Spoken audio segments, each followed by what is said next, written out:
In Chinese Asia, history is now.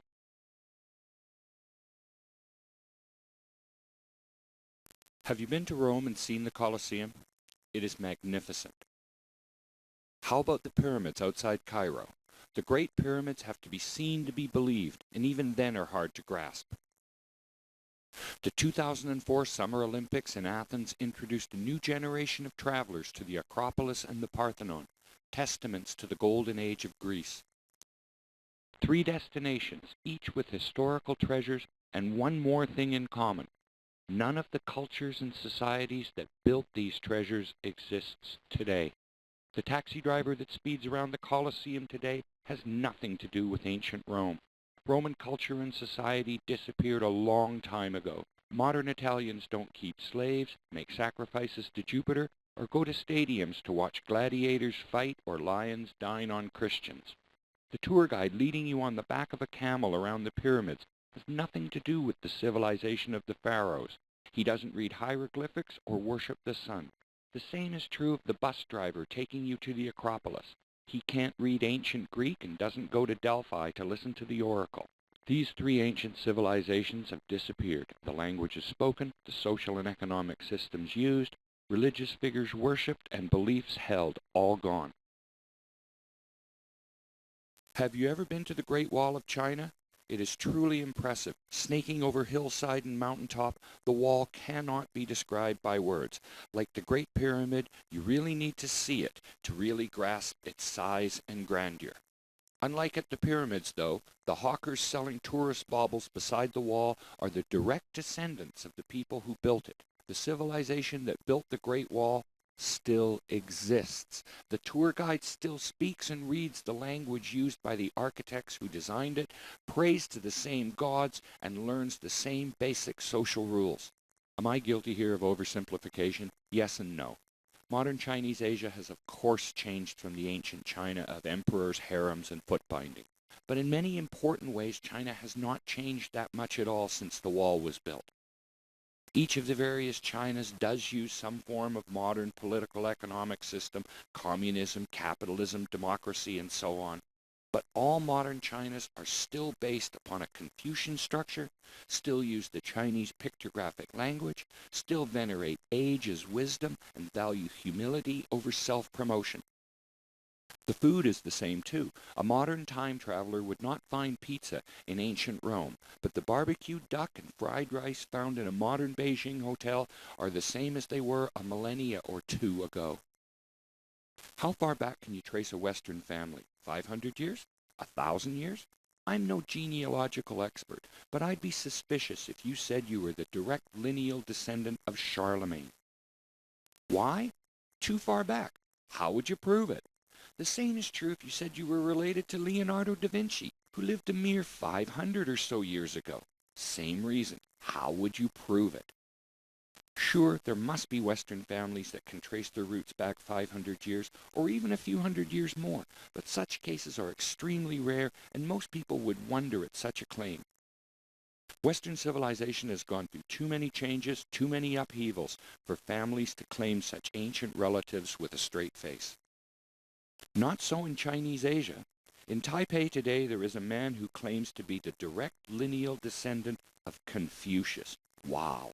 That is roughly the same as a Westerner saying he's the direct lineal descendant of Plato, a near contemporary of the Chinese sage.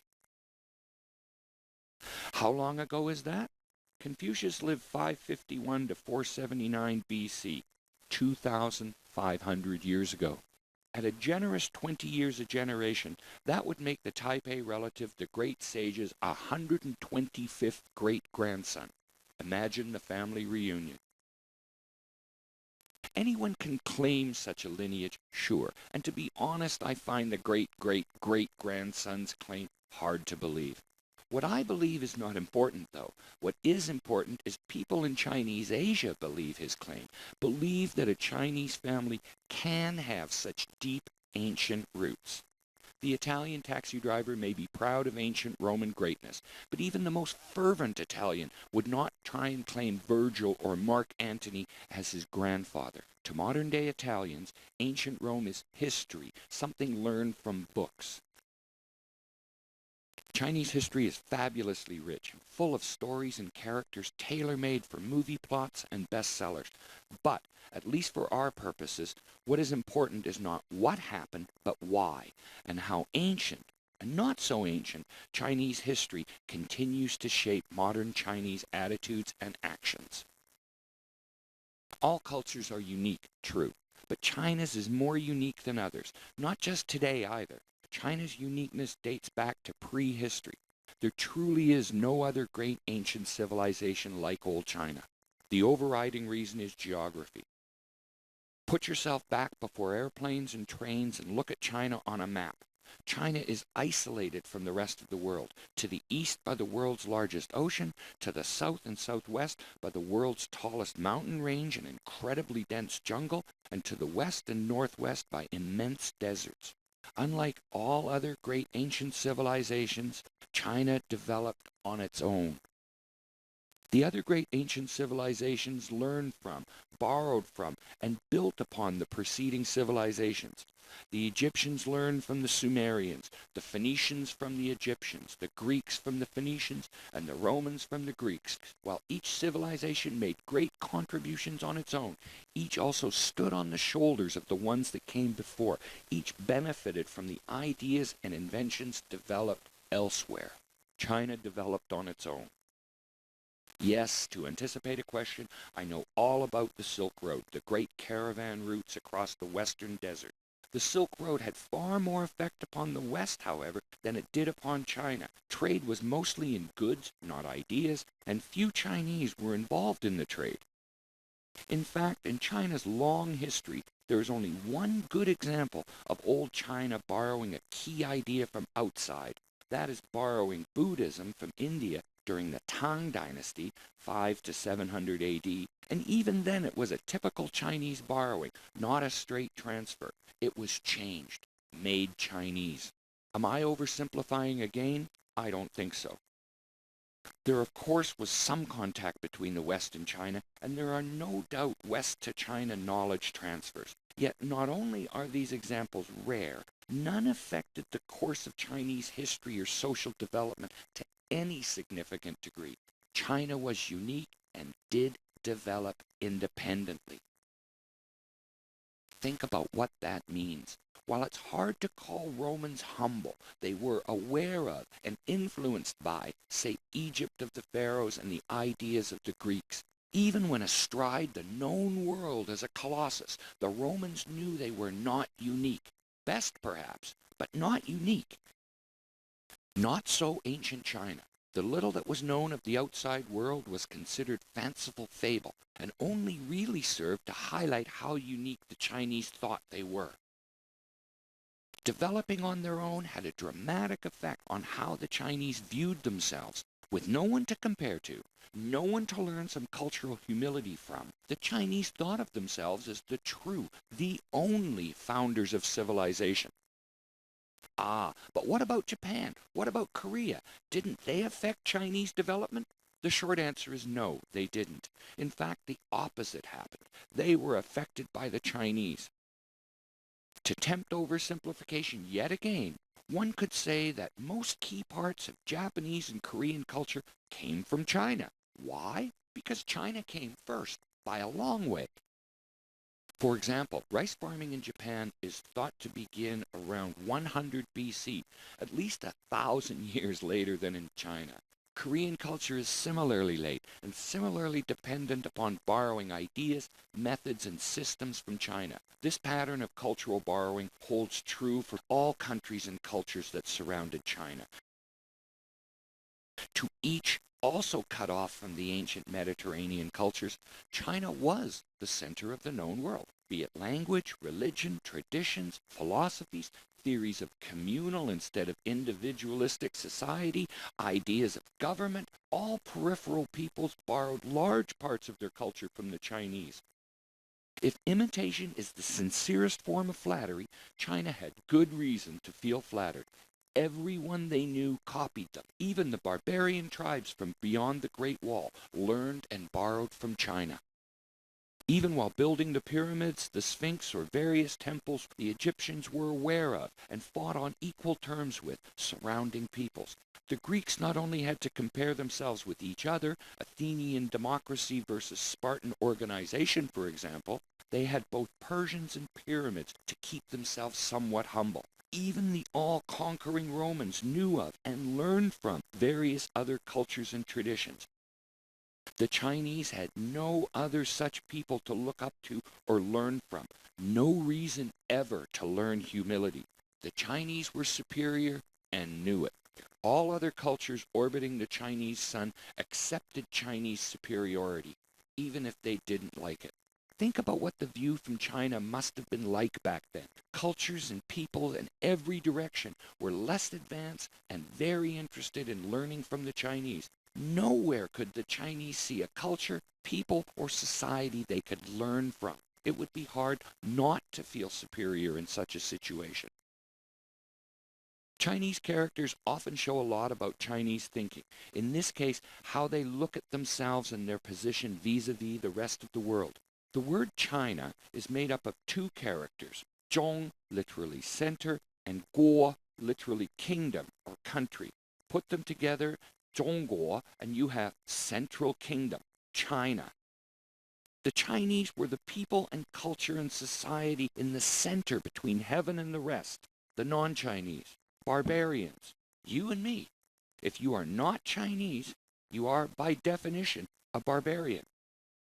Many people worry about the Chinese calling them a barbarian, but they shouldn't. The Chinese don't mean it in the normal way we think of the word barbarian. Plus, being a barbarian is actually very useful for you in China. Another point for another time. This is a potent brew. Actual superiority combined with the belief in moral superiority. As the centuries rolled on and no other country or culture rose to threaten actual Chinese superiority, the Chinese belief in moral superiority strengthened. Over the next millennia, nothing happened to change the Chinese belief that China and the Chinese way were everlasting. The Chinese were right for a few thousand years anyway. For a few thousand years, actually for a few centuries more than that. In 206 BC, bandit-turned-general Liu Bang defeated the Qin armies and took the throne, forming the Han dynasty. The Han then ruled China for the next 4 centuries. Liu Bang consolidated his rule by making Confucianism the official government philosophy, a place it retained for the next 2 millennia. Based on the idea that morality mattered in all things and that harmony and stable government and society, Confucius's overriding goals, depended upon individuals knowing their place in the hierarchy, following rules based on that position, and acting with humility and moderation in all things, Confucianism was perfectly suited to maintaining the status quo. It worked. Once established, Confucianism was never seriously challenged.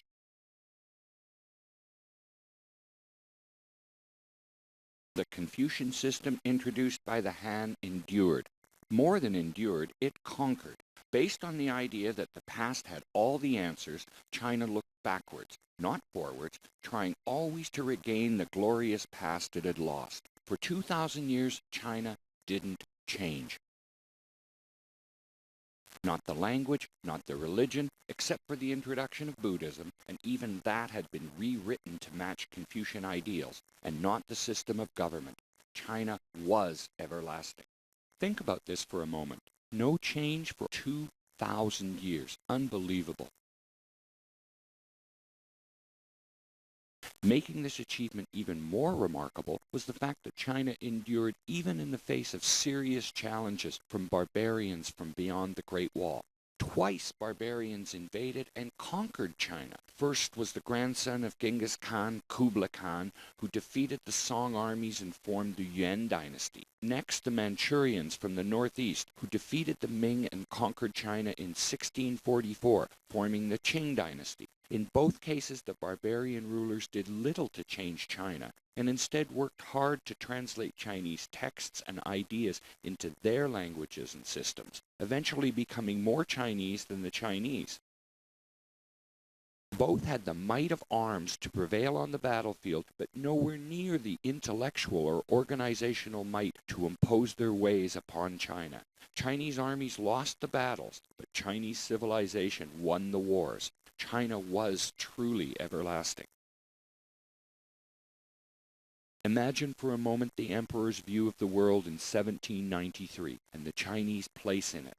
Proud of China's homegrown accomplishments in art, science, literature, and government, and aware that every surrounding culture looked to China for ideas and inspirations, it must have been a heady feeling. No other culture could compete with the Chinese in any way, in art or arms, and every culture the Chinese knew and had met over the millennia wanted to be like the Chinese, wanted to learn from the Chinese. Not so the Western actors about to enter the Chinese stage, and there tells the tale. For the first time in its long history, China met people who did not want to learn from the Chinese. They wanted to change China.